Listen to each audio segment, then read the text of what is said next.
Nalco has managed to report a good set of numbers in Q4. Analyst expectations were any which ways pretty high. They managed to surpass that as well, aided by higher LME prices as well as lower costs. Now, we do know that during the quarter, LME aluminium prices had gone pretty high. In fact, briefly, they stayed above $2,700 per ton as well.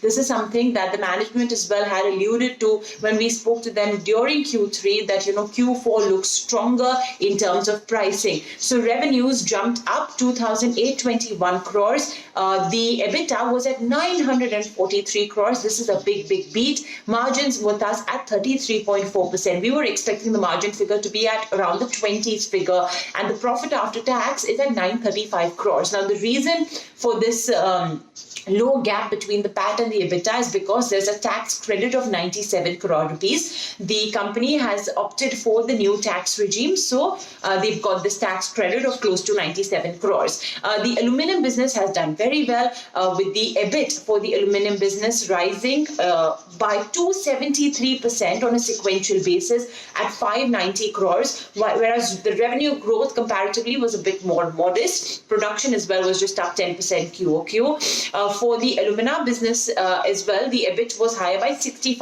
sequentially. Sales as well rose by 10% QOQ. So largely, it's the aluminium part of the business that has contributed in a big manner to the EBIT and to the margins.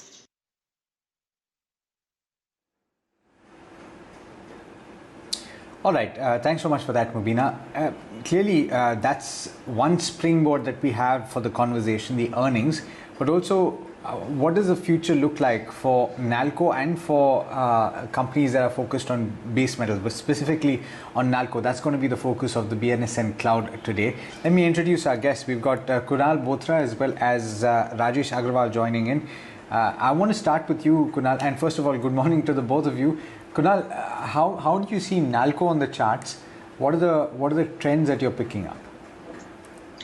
So good morning, Alex. I think, yes, interesting discussion on Nalco. The stock did exceptionally well yesterday. I think at one point of time, it looked like the stock could probably break past above even those levels of 85, 86 quite smoothly.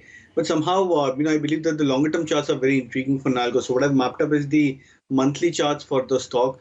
And there is one important observation on the monthly chart. So there are moving average crossovers, so which have resulted into the spike in trend for Nalco, and a very similar kind of a moving average breakout was seen somewhere in 2017 as well, when the stock had come back from being a big underperformer to trying to recover in terms of its trend, and in that time as well, the trend or the breakout of this moving average lasted for almost 1 year.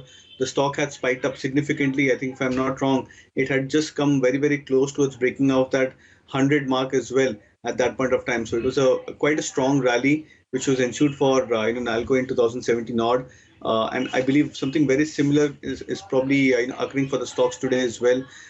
This time around as well, and the stock has confirmed a breakout on those monthly time frame charts in terms of indicators. Price trends are very similar to what we've seen in 2017. I think if that's something to go by, then the previous major high should be taken out by the stock. So that means at least a potential upside of another 10 to 15 rupees higher for Nalco could be seen over the next couple of months. All right. Coming to you, Rajesh, what do you think about this whole conversation about whether or not we're in a commodity super cycle, and where does aluminium and Nalco therefore fit in to that conversation?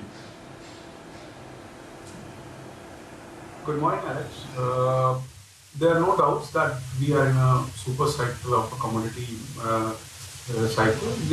Not only in aluminium, but we have seen steel moving up like anything, and we are still bullish, and we have hopes that even after such a relentless run-up, these stocks can give very handsome return if somebody holds for a period of maybe 9 to 12 months. There may be some intermediate corrections here and there, but there would be an opportunity to get into that. As far as Nalco is concerned, it has given stellar numbers, was better than expected, I would say. 840% jump year on year on it. Bottom line was nobody has expected. Margins have gone up, and these were due to various facts. One, because The exports were very high, the relations were good, volumes went up. And not to forget, the raw material prices were pretty low.